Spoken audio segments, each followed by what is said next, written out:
El día de hoy vamos a iniciar una serie, vamos a estar predicando durante los siguientes 4 domingos y vamos a basarnos en la carta de Pablo a los Colosenses. Son 4 capítulos, así que les voy a invitar a que hagamos lo siguiente. Durante las siguientes 4 semanas estamos leyendo esta carta a los Colosenses y que entonces leamos el lunes el capítulo 1, martes capítulo 2, miércoles capítulo 3, jueves capítulo 4, y ya el viernes usted puede leer alguna otra lectura bíblica que usted desee, pero que pasemos un tiempo leyendo esta carta, y entonces cada día de lunes a jueves estamos leyendo capítulo 1, 2, 3 y 4, y que juntos vayamos aprendiendo, vamos pidiéndole al Señor que ya nos hable, nos revele su palabra. ¿Cuántos se comprometen a hacerlo? Amén. Muy bien, entonces vamos a hacerlo cada semana. Vamos a estar leyendo cada semana estos pasajes. Y después quiero compartirles de una vez esto para que entonces lo pongan en la oración. Después de estas 4 semanas vamos a iniciar una serie. Hemos estado sintiendo esta necesidad y revisando material que me prestó Jonathan, y entonces queremos compartir de Cristo Jesús con las personas que no le conocen, y queremos utilizar ese tiempo después, más prácticamente el mes de octubre y parte de noviembre, para predicar mensajes ya 100% evangelístico, para que usted tenga la oportunidad de invitar a personas que queremos que las inviten todo el tiempo. Pero vamos a estar hablando acerca de desmantelando los mitos, y entonces hay muchísimas creencias equivocadas, erróneas, que la gente cree acerca de la Biblia, acerca de Dios, de Jesucristo, del cielo, del infierno, y queremos aprovechar ese tiempo para entonces predicar la palabra de Dios, para desmantelar esos mitos, de tal forma que podamos basarnos en la palabra de Dios y compartir a aquellos que no conocen de Jesús. Pero lo que queremos hacer, y queremos ir más allá, queremos entonces, cada domingo vamos a compartir el tema, pero queremos que haya oportunidad de estudiarlos más a profundidad en casa. Así que queremos crear grupos, como lo hicimos hace 2 años, grupos de estudios bíblicos en casas, de tal forma que si usted siente en su corazón abrir su hogar, usted puede abrir su hogar, y entonces va a invitar a sus amigos, a sus vecinos, sus parientes que no conocen a Jesús, y este va a ser un esfuerzo 100% evangelístico. Les los digo de una vez para que entonces empecemos ahora. Nos gustaría tener 3, 4 grupos, los que el Señor nos permita tener. Así que si usted, ¿qué es lo que necesitamos? Solamente que usted ore, que siente si el Señor está dirigiendo en esa dirección, que nos avise. Entonces vamos a abrir su hogar, y solamente va a ser por 6 o 7 semanas, un tiempo determinado, no va a ser por 3, 4 meses, sino octubre y parte de noviembre. Y sabemos que muchísima gente, es más fácil invitarlo a la casa que a veces a la iglesia, ¿no? Pone sus reservas, pero cuando uno los invita a la casa, vente, vamos a la casa, vamos a estudiar la palabra de Dios, siempre es un buen resultado. Así que de antemano les pido que oren por esto, para que entonces el Señor sea que nos dirija en todo ello. Yo sé que ya oraron ahorita, pero vamos a hacer una oración juntos y vamos a ponernos en las manos del Señor.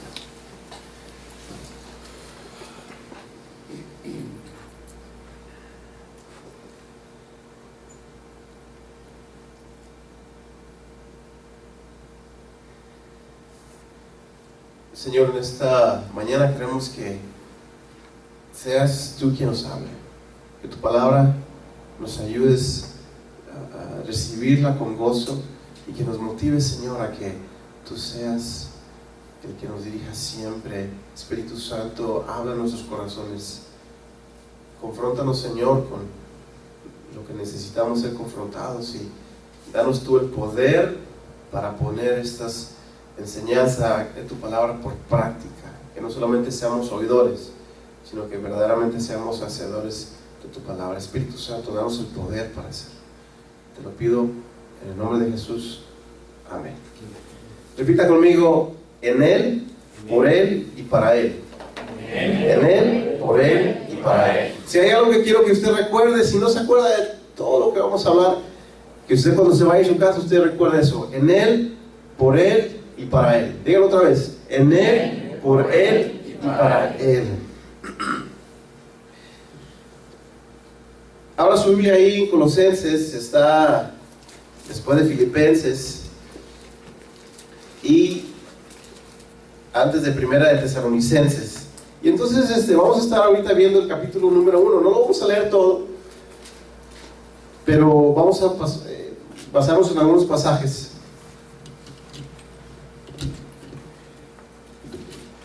Quizá muchos de ustedes ya han leído esta carta.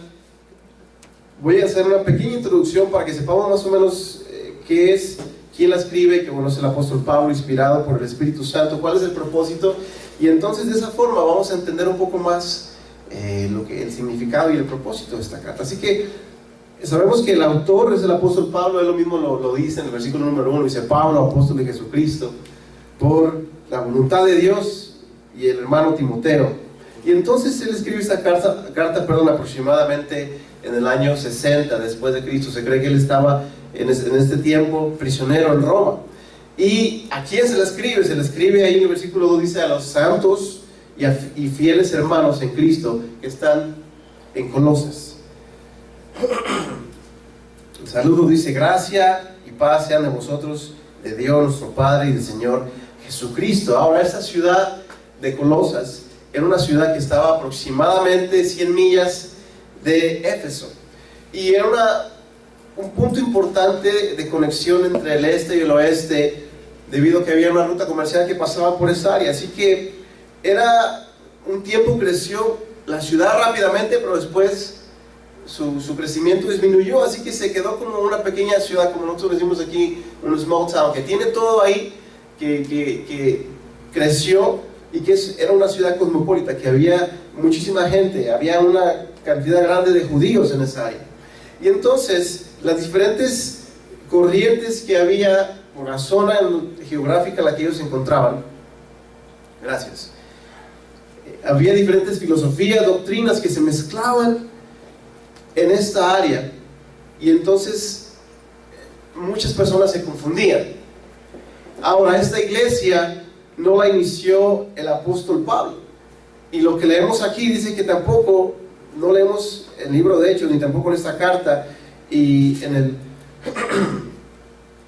el capítulo 2, versículo 1, ustedes también lo van a ver, dice que él tampoco los había visitado, no los conocía, realmente los había escuchado solamente el testimonio de ellos, pero él no fue quien la fundó, sino que se llevó a cabo, fue el resultado del trabajo que el apóstol Pablo hizo en Éfeso. Se quedó ahí 3 años, y entonces el evangelio se extendió, y entonces llegó a esta región, llegó a esta ciudad.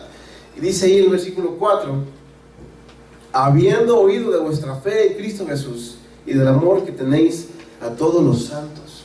Así que ya entendimos, él no la fundó, pero está mandando una carta para la iglesia, para poder ayudarle a la iglesia a seguir creciendo. En el versículo 7, se cree que uno de los fundadores fue Epafras. Dice el versículo 7: como lo habéis aprendido de Epafras, nuestro consiervo amado, que es un fiel ministro de Cristo para vosotros. La iglesia de Colosas, los colosenses, estaban pasando por una crisis. Según los comentaristas bíblicos, se dice que había doctrinas que estaban siendo mezcladas con el judaísmo, y entonces estaban causando confusión entre los cristianos. Y entonces Epafras visita a Pablo, y Pablo escribe esta carta y la envía a la iglesia en Colosas, para que ellos entonces puedan escuchar la verdad y mantenerse firmes en la verdad que habían escuchado.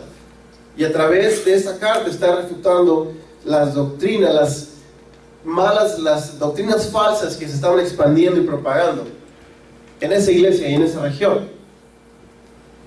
Ahora, algunas de las doctrinas que se estaban expandiendo, una de ellas era que para alcanzar la plenitud espiritual y el conocimiento pleno, tenían que seguir algunos ritos y ceremonias creadas por hombres. Esa era una de ellas. Otra era que se derivaba de la pregunta de que ellos se preguntaban, o algunos filósofos ahí se preguntaban: ¿por qué existe el mal en una tierra creada por un Dios santo? La conclusión a la que ellos llegaron es de que la materia, todo lo creado en la materia, era mala.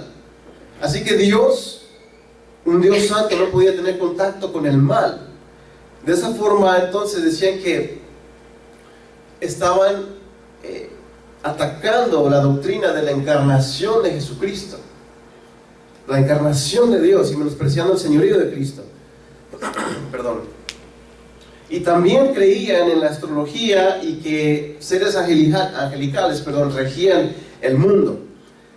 Como decía, había una mezcla de estas enseñanzas con el judaísmo, que enseñaban que para poder crecer espiritualmente tenían que ser circuncidados, los varones, y guardar algunas dietas estrictas en cuanto a algunos alimentos. Y entonces tomaban dos posiciones: aquellos que decían que, bueno, todo era malo, y así que seguían estrictas reglas para poder agradar a Dios según ellos, y aquellos que decían, bueno, pues si todo es malo, pues entonces hagamos lo malo. Y entonces Pablo escribe esta carta para poder refutar estas doctrinas falsas. Pero cuando vemos esta enseñanza, nos damos cuenta que realmente esta confusión que ellos tenían es algo que fue creado y orquestado por el enemigo, por el diablo, y que esas mismas doctrinas falsas se siguen propagando hoy en día para confundir a la gente. Si las pudiéramos nombrar muy sencillamente, ya las dije, expliqué un poco, pero podremos ponerle nombre para que las podamos entender. Prácticamente estaban dudando, poniendo en cuestión la deidad de Jesucristo, de que Jesucristo es Dios mismo. Y entonces, si usted alguna vez quiere saber si alguna religión o alguna iglesia o alguna doctrina es verdadera o falsa, bueno, tiene que hacerse varias preguntas, pero una de las principales es: ¿qué lugar ocupa Jesucristo en las enseñanzas?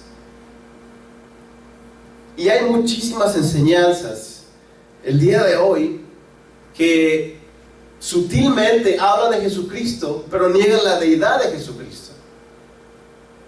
Y es algo muy importante, y yo quiero que usted escuche, tome nota, porque entonces usted se va a topar con gente que va a tratar de inculcarle, compartir estas ideas. Mi intención no es atacar ninguna religión, pero sí es necesario hablar la verdad. Y entonces yo quiero que usted escuche alguna de estas. Si por ejemplo los testigos de Jehová, ellos hablan de Dios, hablan de Jesucristo, y muy fácilmente la gente se puede confundir.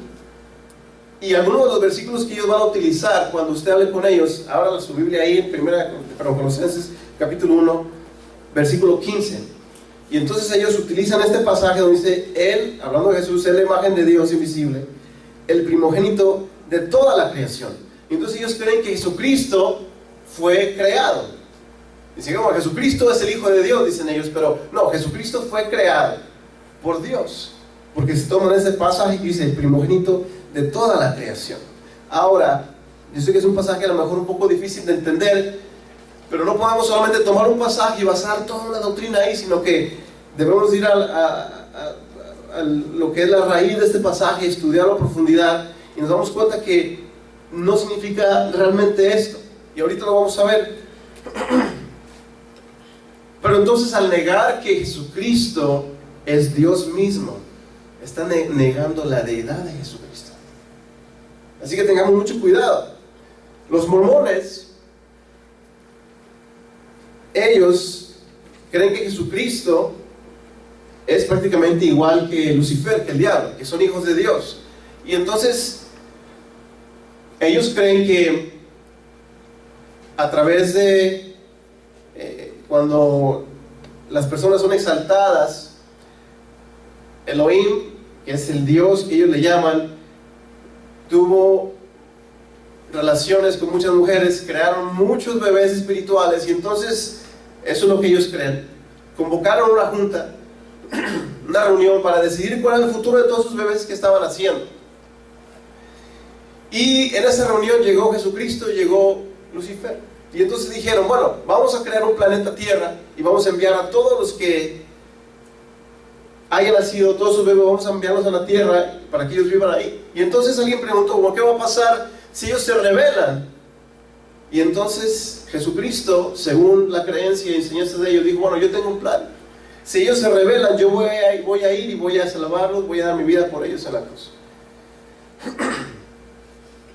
El diablo entonces se opuso a ese plan según la enseñanza de ellos, y entonces dice que tomaron votaciones y ganó el plan de Jesucristo. Y entonces en eso Lucifer se rebeló, se enojó, y todos los que apoyaron el plan de Lucifer se convirtieron en demonios y se fueron con él. Los que aceptaron el plan que Jesucristo había propuesto iban a nacer en esta tierra con tez blanca, y aquellos que estaban neutrales, que se quedaron en medio, no votaron, iban a nacer en esta tierra con tez morena. Así que, ¿verdad? No se miren alrededor, todos somos preciosos. Obviamente es una enseñanza falsa. Es una enseñanza falsa. Pero si usted platica con alguien de la Iglesia de Jesucristo de los Santos de los Últimos Días, mucha gente no va a saber esto. Es la gente que está más preparada, más adentro. Los islámicos creen que Jesucristo fue solamente un profeta y rechazan la doctrina de la Trinidad y el sacrificio de la resurrección de Cristo Jesús. Los budistas, ellos obviamente piensan y sugieren que Jesucristo solamente fue una reencarnación, y entonces llegó al momento de reencarnar a la persona de Jesucristo y ya como un ser iluminado, como un maestro. Y entonces toda esta confusión de doctrinas falsas no ha cambiado lo mismo. Es el diablo que está tratando de engañar a la gente. La número 2 es de que hablamos acerca de esas cosas. Los cristianos en la iglesia de Colosas ponían cargas difíciles de llevar, esas disciplinas que ellos tenían que hacer para poder alcanzar la plenitud, alcanzar la salvación. Y entonces nos damos cuenta de que también está esa doctrina falsa. Hoy en día mucha gente piensa que para poder ser salvo hay que añadirle al sacrificio de Jesucristo. Y ustedes van a estar de acuerdo conmigo. Muchas religiones, muchas doctrinas falsas enseñan que para que una persona pueda alcanzar la salvación, entonces tiene que sacrificarse de una manera física, flagelarse o sufrir, o por ejemplo hacer penitencias, o algunas religiones que tienen que hacer un viaje lejos, un peregrinaje, o abstenerse de ciertos alimentos, seguir unas disciplinas quizá, o hacer buenas obras. Pero nos damos cuenta de que todo esto es realmente falso. Otras añaden enseñanzas y profetas y maestros, como aquellas religiones que, bueno, sí creen en la Biblia, pero tienen otro libro aparte, arriba, encima de la Biblia. Y tienen una duda y van a ese libro. No van a la Biblia, sino que van a ese libro. Y bueno, decíamos que la iglesia, esta doctrina, que ellos creían en los seres angelicales, y no tanto de que, bueno, sí creemos en los ángeles, pero creían que ellos tenían cierto control y dominio, y de que ellos realmente regían. Y esto no es nada nuevo, lo vemos todo el momento. Cuánta gente se levanta, cuánta gente despierta en las mañanas y lo primero que hace es buscar qué le dirá el horóscopo del día, los astros. Y, ¿verdad? Lo dicen en el radio, en la televisión, en todos los lugares. Hay gente que adora y sigue a los ángeles. Y eso no es nada nuevo. Y hoy en día, con lo que es el internet, con tantas cosas, tanta tecnología, la gente simplemente tiene una duda, y en lugar de ir a la Biblia, en lugar de ir a una fuente segura, ¿qué es lo que hacen? Pues se van y inventamos un verbo para eso, lo googlean, ¿verdad? Y dicen, googlealo, ¿viste? Y entonces hay tanta información que debemos nosotros de estar firmes en el Señor, estar en la palabra del Señor. Fíjense lo que decía, vamos a la Biblia ahora, lo que decía el apóstol Pablo, les decía en el versículo 10, dice en el versículo 11 que ellos Día, dice, por lo cual también nosotros, desde el día que los oímos, no cesamos de orar por vosotros y pedir que seáis llenos del conocimiento de su voluntad en toda sabiduría e inteligencia espiritual. ¿Para qué? Para que andéis como es digno del Señor, agradándole en todo, llevando fruto en toda buena obra y creciendo en el conocimiento de Dios. Y yo creo que ese es el deseo del Señor para nosotros, de que le agrademos en todo, llevando fruto en toda buena obra y creciendo en el conocimiento de Dios. Y yo entiendo de que si usted y yo estamos aquí en esta mañana es porque queremos seguir creciendo en el conocimiento de Dios. ¿Cuántos dicen amén? Muy bien. Así que eso fue solamente la introducción. Muy bien. Ahora vamos a basarnos en algunos versículos bíblicos. Vamos a basarnos en el versículo, seguir leyendo, pero énfasis en el 12 al 20. Dice el versículo 11: fortalecidos con todo poder, conforme a la potencia de su gloria, para toda paciencia y longanimidad. Dice el versículo 12: con gozo, dando gracias al Padre, que nos hizo aptos para participar de la herencia de los santos en la luz. ¿Sabe qué? Que a veces no nos damos cuenta y le damos gracias a Dios porque nos ha permitido conocerle. Y yo quiero que, mire, dígale a la persona que está ahí al lado: tú eres bienaventurado. Dígaselo, tú eres bienaventurado. Tú eres bienaventurado. ¿Sabes por qué?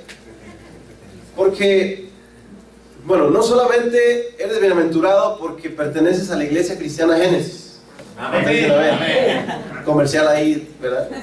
No solamente por eso, sino porque realmente tenemos la única verdad.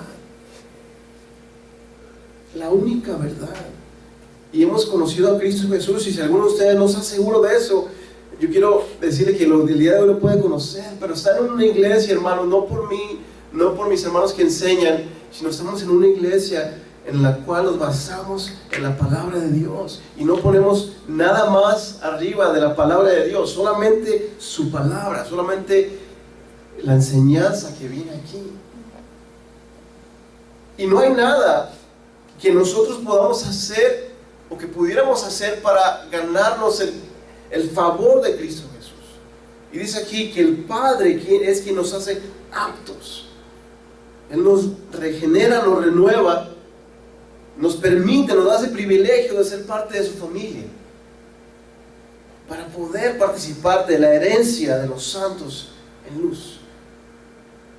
Cuando hablamos de la herencia, hablamos acerca no solamente de lo que vamos a recibir en el cielo, y seguimos al Señor no por la recompensa que nos pueda dar, simplemente por quien Él es. Pero cuando nosotros lo hacemos, recibimos tanto de Él, una seguridad de que vamos a estar con el Señor por siempre. Esa es la herencia de los santos. Tener la plenitud del Espíritu Santo en nuestra vida, de saber que hemos sido sellados, de saber que un día vamos a estar allá con el Señor por la eternidad. Y dice el cual, versículo 3, el cual nos ha librado de la potestad de las tinieblas y nos ha trasladado al reino de su amado Hijo.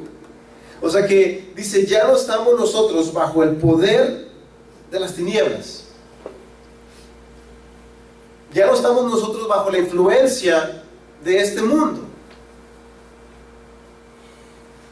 Si a veces, creo que a veces nos pasa a todos, quizá a lo mejor nos descuidamos un poco y entonces empezamos a llenar nuestra mente cosas de este mundo, la basura de este mundo.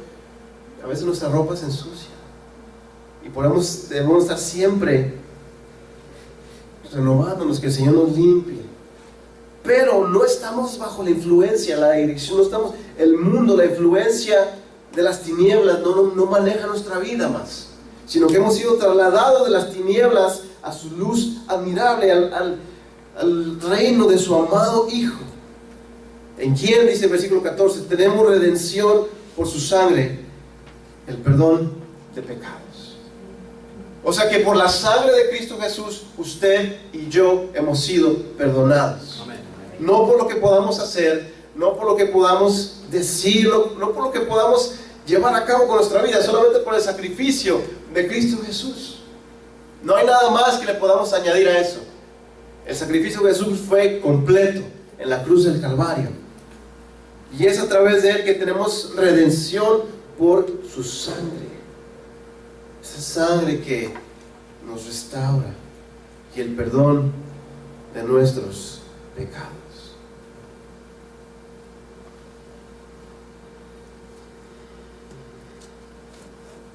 No se me duerman. Vamos a los versículos que siguen. Dice aquí, eso es parte de la introducción, y el 15 es el mensaje, ¿ok? No quiero que nos tengamos un poquito de ese. Dice ahí, Él es la imagen del Dios invisible. La imagen del Dios invisible. Una imagen exacta de la representación y de la revelación. Ahora, vamos a regresarnos, perdón, a ese versículo. Estamos hablando de quién? De su amado Hijo, de Jesús.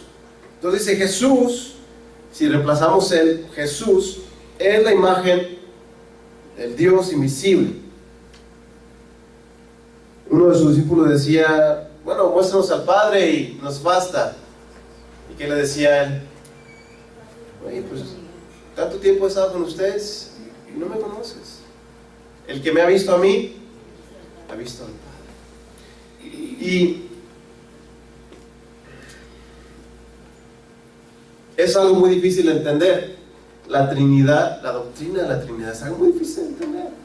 Hay ejemplos que a veces utilizamos que podrían a lo mejor explicar un poco, pero realmente ningún ejemplo va a llegar a explicar en su totalidad cómo tenemos un Dios que es tres en uno: Dios Padre, Dios Hijo, Dios Espíritu Santo.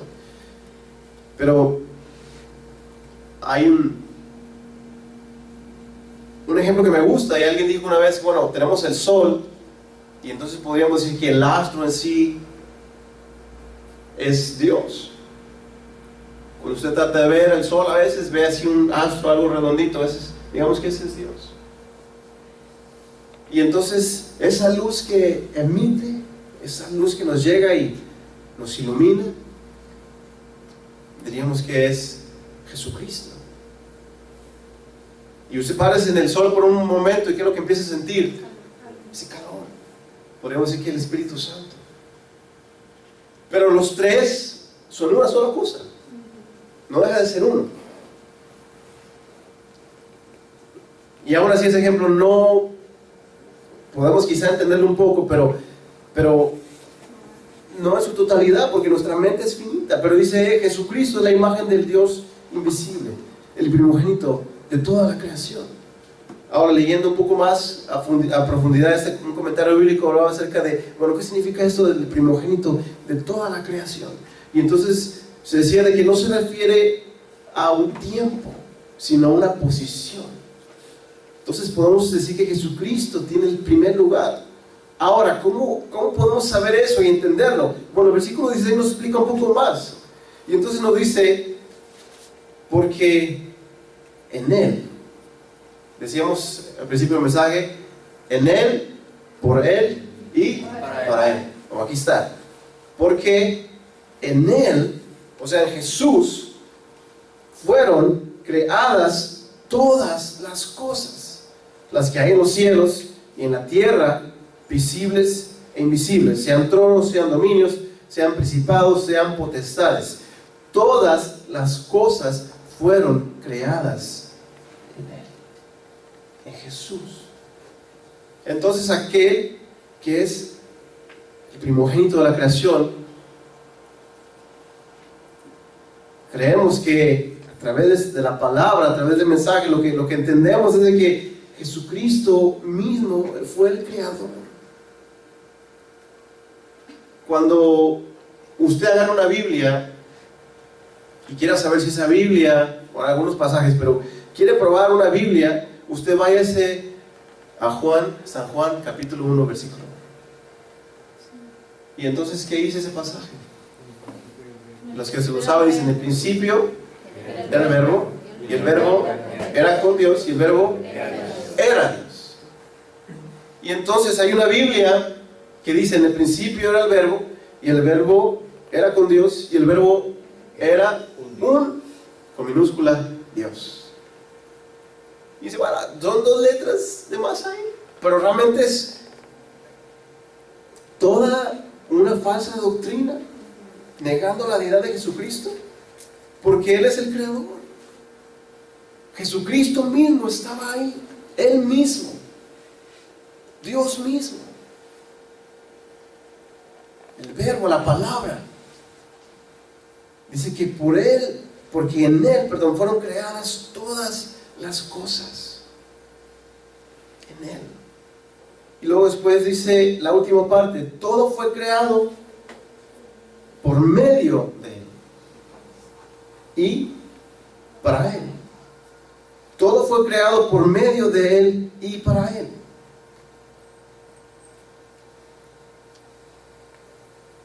Esta mañana, cuando estaba pensando en ese pasaje, decía: bueno, ¿cómo podemos ilustrar esto? Así que quiero que use su imaginación conmigo por un momento, porque quise conseguir una pecera de algún pececito, pero no tenía. Y quería pedirle a algunos de ustedes que sé que tienen un pez, que se lo traigan, pero entonces si le pasaba algo y que después los niños se van a poner tristes o algo, ¿verdad? Pero entonces, digamos que yo tengo una pecera de esas chiquitas donde cabe un pez. Entonces, digamos que yo tengo una pecera aquí en mis manos, y entonces esa pecera yo la tengo en mis manos. Y yo esta pecera la tomo, le echo su agüita, la tierra o las piedritas, lo que sea, y entonces le echo ahí el pececito, ¿sí? Y yo tengo esta pecera en mis manos, y entonces la sostengo, y mientras yo la sostenga, está bien. Y yo la creé, perdón, yo la formé, yo metí el agua, todo, yo la puse así porque yo quería disfrutarla. Y entonces esa pecera va a estar en mis manos, yo la voy a estar sosteniendo, va a estar ahí a salvo. Pensando en eso, digamos que en sí la tierra, una pequeña pecera, vamos a sacar el micrófono, una pequeña pecera, la cual está sostenida en el Señor. Y Él la creó. La creó Él y la hizo para Él. Por eso es que todo está en Él, por medio de Él y para Él. Espero que se haya ilustrado un poco. Y perdón que no traje una pecera. Pero todo fue creado en Él, por medio de Él y para Él. Vamos a los últimos 3 versículos. Dice: y Él es antes de todas las cosas, y todas las cosas en Él subsisten. Esta palabra subsisten, si usted la busca en el diccionario, va a encontrar algo que diga así como mantenerse o conservar la vida. O sea que es a través de Jesucristo que usted y yo hemos sido creados por medio de Él y para Él. Y si usted y yo tenemos vida el día de hoy, yo quiero que usted haga lo siguiente: respire profundamente, tome un respiro profundo, todos, un respiro muy profundo, ¿verdad? No bostece, solamente respire, por favor. Eso que usted acaba de hacer, lo hizo en el Señor se lo está permitiendo.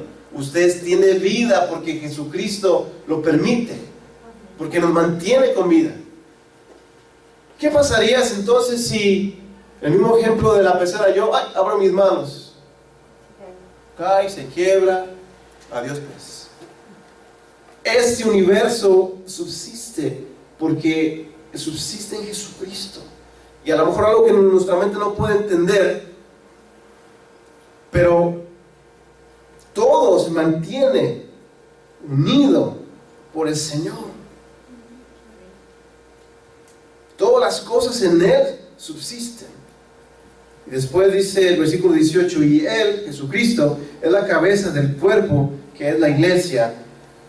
Él que es el principio, el primogénito entre los muertos, para que en todo tenga la preeminencia. Entonces es la cabeza que dirige la iglesia. Y me gusta esta ilustración, lo que dice Pablo aquí, porque nuestra cabeza es quien dirige nuestro cuerpo, lo mantiene, lo sustenta, manda al resto del cuerpo que haga alguna acción para el bienestar. Y asimismo Jesucristo es la cabeza, no líderes, no una religión, la cabeza es Jesucristo. Entonces podemos decir que Él es el creador, Él es el salvador y es la cabeza de la iglesia. Dice, y que en todo tenga la preeminencia, por cuanto agradó al Padre que en Él habitase toda plenitud. Dios mismo, toda la plenitud del Padre en Jesucristo, porque Jesucristo es Dios, porque son uno mismo.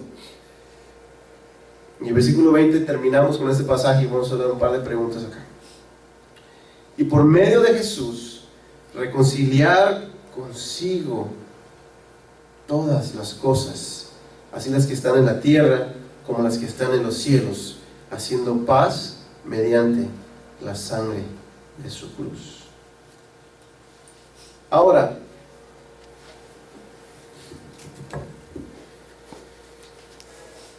bueno, dice, bueno, pues sí, hermano, qué bueno que nos detuvimos, estuvimos leyendo despacito, ¿y ahora qué? ¿Y esto qué conmigo?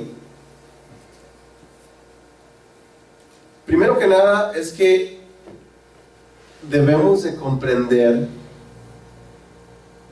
que es en Jesús, por Jesús y para Jesús que usted y yo existimos y nos movemos. Lo voy a decir otra vez, que es en Jesús, por Jesús y para Jesús. Dios mismo, el Espíritu Santo, Dios Padre, es por Él es Él mismo. Y de que cualquier otra enseñanza que no reconozca la divinidad de Jesucristo, de como Hijo de Dios, Dios mismo, es una doctrina falsa. Y debemos de tener cuidado. Pero, más allá de eso, si hablamos acerca de una preeminencia, no sé, usamos esta palabra eminencia como algo especial, algo grande, una preeminencia, el primer lugar por sobre todas las cosas. Dios nos ama tanto que le ha dado al hombre este libre albedrío para escoger. La pregunta sería muy sencilla: ¿tiene Jesús el lugar de preeminencia en nuestra vida? No me conteste a mí, contéstele al Señor, hable con usted mismo por un momento. O sea que estamos hablando de el señorío de Cristo Jesús, y decimos, sí, todas las demás enseñanzas son falsas. De acuerdo a la palabra de Dios, Jesucristo, el Hijo de Dios, tiene lugar de preeminencia. Todas las cosas fueron creadas en Él, por Él y para Él. Muy bien, ahora en mi vida, ¿es Jesucristo el Señor? ¿Tiene el lugar que Él se merece? ¿O tiene el lugar que yo deseo darle?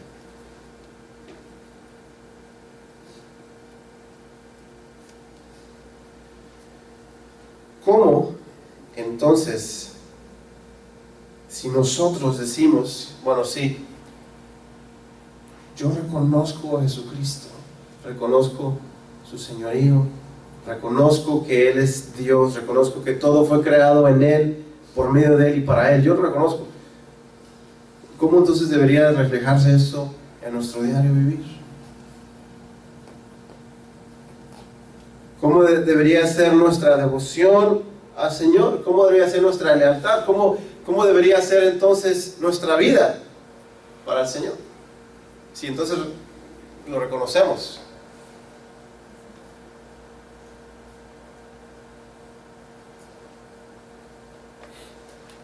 ¿Cómo se reflejaría nuestro tiempo?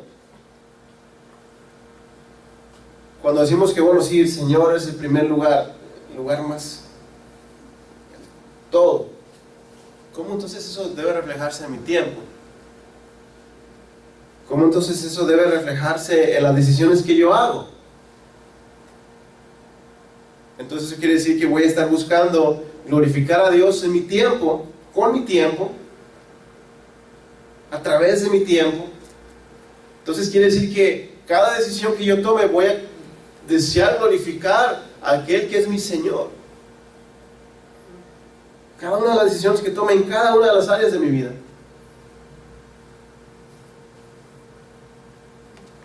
O eso entonces significa que me voy a apasionar por cumplir entonces su misión. Si entonces le estoy dando el señorío a Él, digo, oye, pues yo quiero hacer lo que tú dices, yo quiero obedecerte. ¿Cuál es la misión que tú me has dado? Y eso sería entonces la prioridad de nuestra vida.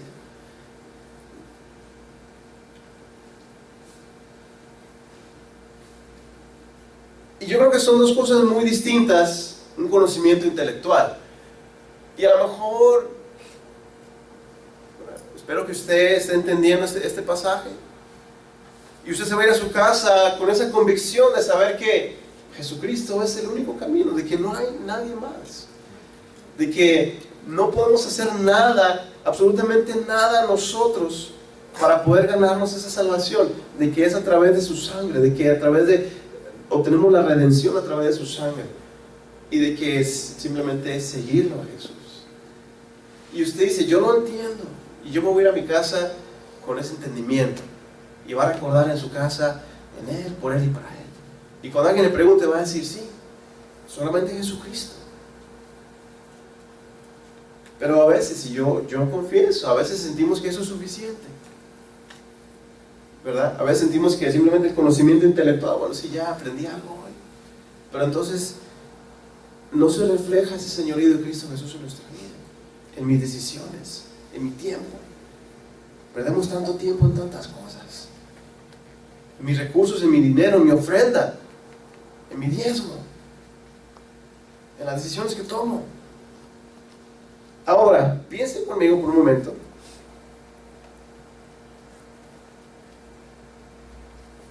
Visualice conmigo, imagine no sé, ¿qué resultados veríamos? ¿Qué resultados veríamos si cada uno, honestamente, si cada uno de nosotros reconociéramos el señorío de Jesucristo en su totalidad? En cada área de nuestra vida. ¿Qué cosas veríamos? ¿Qué resultados veríamos?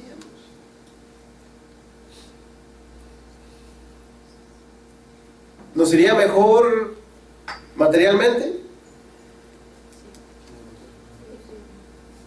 ¿Qué dicen? No necesariamente. O posiblemente. No necesariamente. El Señor nos puede bendecir si queremos, Él lo hace. Pero no necesariamente. Porque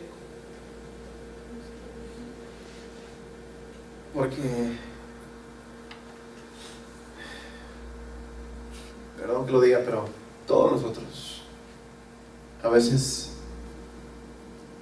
no sé, la tendencia, y no le echo la culpa a este país, gracias a Dios que estamos aquí, pero la tendencia es de vivir un evangelio muy cómodo.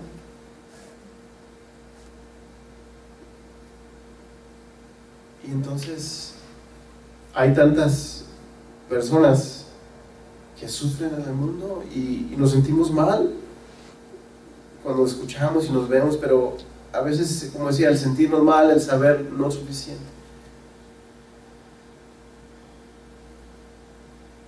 Y cuando el seguir a Cristo a veces involucra dejar todas las cosas, todo, ¿qué haríamos si el Señor nos dijera, sabes qué, vende todo lo que tienes y dáselo a los pobres? ¿Cuántos de nosotros estaríamos dispuestos a hacerlo?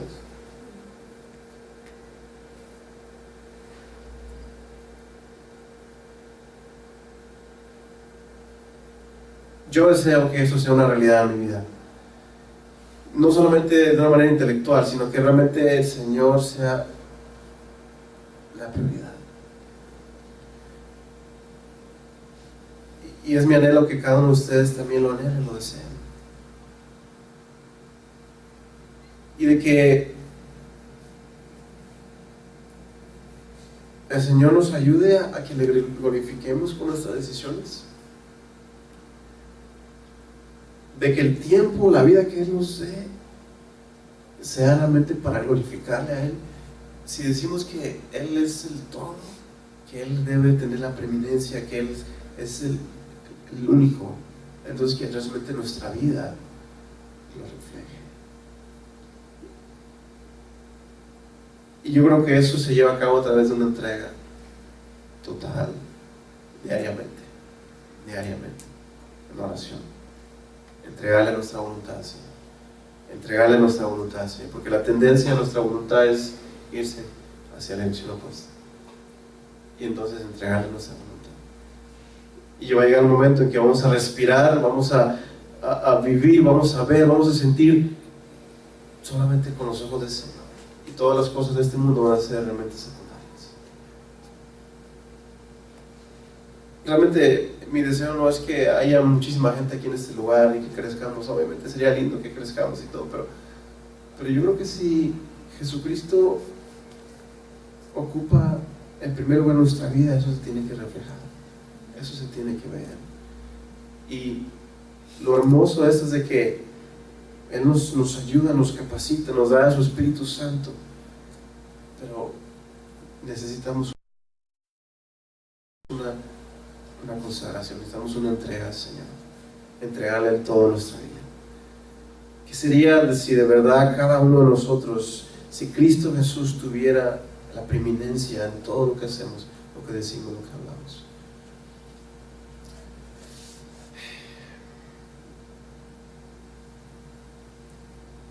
Vamos a tomar tiempo para orar.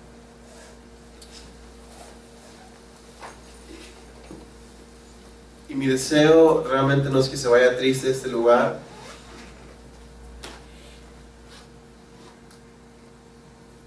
sino que podamos hacer el día de una decisión. Yo sé que yo los conozco a todos ustedes han aceptado a Cristo Jesús. Pero, ¿qué significa llamar al Señor? ¿Qué significa llamarle a Él Señor? El que en Él sean todas las cosas, por medio de Él y para Él. O sea, que si yo vivo para Él. De que si yo fui creado para Él. Entonces, ore por un momento y vea qué áreas de su vida realmente no reflejan el señorío de Cristo Jesús. Qué áreas de su vida realmente no están reflejando que Jesucristo tiene la preeminencia. Ore, eso es entre ustedes, Señor. Si usted quiere arrodillarse ahí en su silla, hágalo. Si quiere venir aquí al frente, este lugar está abierto. Pero tome un tiempo y dígale: Señor, realmente sí, mi vida refleja que tú eres el todo. Mi vida está reflejando eso, ¿no? Y si no, entonces alabe al Señor, porque nos da esa oportunidad el día de hoy de decirle: Señor, dirige mi vida, que yo viva para ti, que cada cosa que haga sea para ti, que mi tiempo te dé la gloria, que mis decisiones te den la gloria, que mis recursos, mi economía, mis finanzas te den la gloria a ti.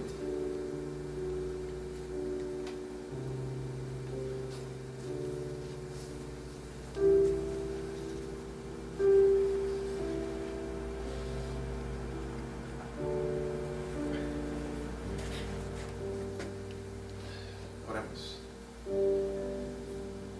Gracias, Dios, por tu palabra que nos ayuda a entender que Jesucristo, tú eres Dios mismo. Y nuestra mente no alcanza a comprender quizá este misterio tan hermoso de la Trinidad. Pero Dios, te damos gracias porque tú mismo descendiste y moriste por nosotros en la cruz. Lo que tu palabra dice es de que todo fue creado, Señor, ti, por medio de ti, para ti. Y entonces nuestra vida realmente te pertenece, Dios. Nos has creado para ti. Y no queremos únicamente que sea un conocimiento, algo intelectual, que lo aceptemos con nuestra mente, pero que no reconozcamos tu señorío con nuestro corazón, con nuestro tiempo, Señor. Así que tú nos invitas, Señor, a esta hora a reconocer tu preeminencia en nuestra vida, reconocer tu señorío en nuestra vida. Señor, dedicarte nuestra vida entera, saber que somos bienaventurados porque ya te hemos conocido. Ahora, Jesús, tú quieres vivir en nuestra vida y por medio de nosotros. Te pido por cada uno de mis hermanos. Tú conoces cada corazón, tú conoces mi corazón. Sabes, Señor, que te necesito. Te pido que me perdones si mi vida no refleja tu señorío, Dios. Que realmente me permitas, Espíritu Santo, a que cada cosa que hagamos, que hagas, Señor, refleje tu señorío. Bendícenos como iglesia, bendícenos como tu congregación, somos parte de tu iglesia, Señor, y que podamos realmente hacer tu voluntad.